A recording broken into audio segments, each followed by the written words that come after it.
So this is the next problem and it is related to transmission. इससे पहले हमने कुछ प्रॉब्लम्स किए हैं जो कि आप सॉलिड स्टेट फिज़िक्स 2 की प्लेलिस्ट में देख सकते हैं.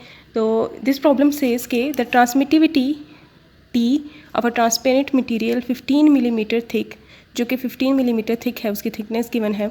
To normally incident light is 0.80 उसकी ट्रांसमिटिविटी है. If the index of refraction of this material is 1.5, उसी मटेरियल का जिसकी ये ट्रांसमिटिविटी है इस थिकनेस पे, इंडेक्स ऑफ रिफ्रैक्शन उसका 1.5 है. Compute the thickness of the material that will yield a transmittivity of 0.7, कि हमने इसमें इसी मटेरियल की वो थिकनेस फाइंड आउट करनी है जो उसकी ट्रांसमिटिविटी को चेंज कर दे इंटू 0.7. तो reflection losses should be considered, क्योंकि अभी हम जो फार्मूला देखेंगे ना उसमें रिफ्लेक्टिविटी का फैक्टर भी आता है ना, तो ये उस हवाले से कह रहे हैं कि आप उनको भी कंसिडर करें. तो मैं सबसे पहले डाटा लिखती हूँ. डाटा में हमें गिवन है थिकनेस उसकी विच इज़ L और इट इज़ 15 मिलीमीटर. ठीक हो गया. एंड और क्या गिवन है, 0.8 ट्रांसमिटिविटी गिवन है इस थिकनेस पे. लेट्स से L1 पे T1 0.8 है, रिफ्रैक्टिव इंडेक्स उसका N 1.5 है, और हमने L2 फाइंड आउट करना है जिस पे T2 0.7 हो जाए. ठीक है. और जो फार्मूला हम इस पे यूज़ करेंगे वो फार्मूला है कि transmittivity equals to 1 minus are का whole square e to the power minus beta L. ये तब जब नॉर्मल इंसिडेंट हो light on the material, means कि ये मटेरियल ऐसे सीधी सी स्ट्रेट लाइन है और वो सीधा परपेंडिकुलर ऐसे फॉल करे लाइट उस पर. ठीक है. तो ये इसे नॉर्मल इंसिडेंस कहते हैं. इसके अलावा कोई एंगल आ जाए ना तो वो फिर एंगल ऑफ इंसिडेंस पे भी डिपेंड करता है. वो जैसे ना theta i N1 sine theta i equal to N2 sine theta 2, ऐसा लॉ ऑफ रिफ्लेक्शन वो फिर आ जाते हैं बीच में है. सो ये है. इसमें आर रिफ्लेक्टिविटी है. इससे पहले रिफ्लेक्टिविटी को हम डिफाइन कर चुके हैं कि वो क्या होती है. रिफ्लेक्टिविटी होती है N1 माइनस 1 का whole square divide by N1 plus 1 का होल स्क्वायर. 1 यूज़ किया जाता है क्योंकि जो जिस मटेरियल में से आके लाइट दूसरे मटेरियल पे इंसिडेंट करती है वो वाला हम वैक्यूम लेते हैं कि वैक्यूम है या एयर है, उसमें से लाइट आके फिर इस पर दूसरे मटेरियल जिसका रिफ्लेक्टिव इंडेक्स है उस पर इंसिडेंट हुई है. मतलब ये मैं इसलिए बता रही हूँ क्योंकि इसका मोर जनरल फार्मूला होता है N1 minus N2 divide by N1 plus N2 और पूरी क्वांटिटी का होल स्क्वायर, मतलब ऊपर नीचे. सो ये रिफ्लेक्टिविटी है. ये फाइंड आउट हम करते हैं क्योंकि N गिवन है हमें और R हमें चाहिए.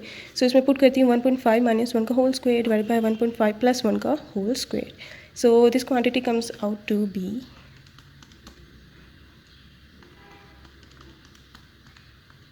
ठीक है, और इसका whole square and it is 0.04. Reflectivity is 0.04. Okay. ये R हमारे पास आ चुका है. उसके अलावा ये L जो है, L ये इसकी थिकनेस है और बीटा इसकी एब्जॉर्प्शन कोफिशिएंट होता है मटेरियल का, जो कि गिवन नहीं है.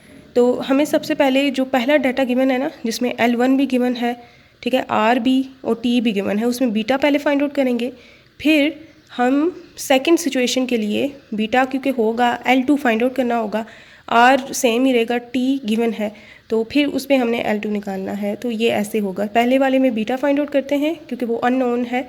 बीटा होगा तो L आएगा सेकंड केस के लिए. तो बीटा को फाइंड आउट करते हैं और बीटा को फाइंड आउट करने के लिए सबसे पहले हम क्या करेंगे, T को डिवाइडेड करते हैं बाय 1 माइनस आर का होल स्क्वायर. ठीक है. ये इक्वल हो जाएगा e to the power minus beta L के. ठीक है. ये इधर एक चीज़ इधर ले आए हैं. दोनों तरफ नेचुरल लॉग लेना होगा ताकि बीटा पावर से बाहर निकाल सकें हम. तो ये natural log of T 1 minus are का होल स्क्वायर हो गया और यहाँ माइनस बीटा एल शुरू में आ जाएगा और नेचुरल लॉग ऑफ E बन जाएगा जो कि 1 होता है. ठीक है. ये सिचुएशन ऐसे होगी कि नेचुरल लॉग ऑफ E की power minus beta L power है जो शुरू में आ जाती होती है.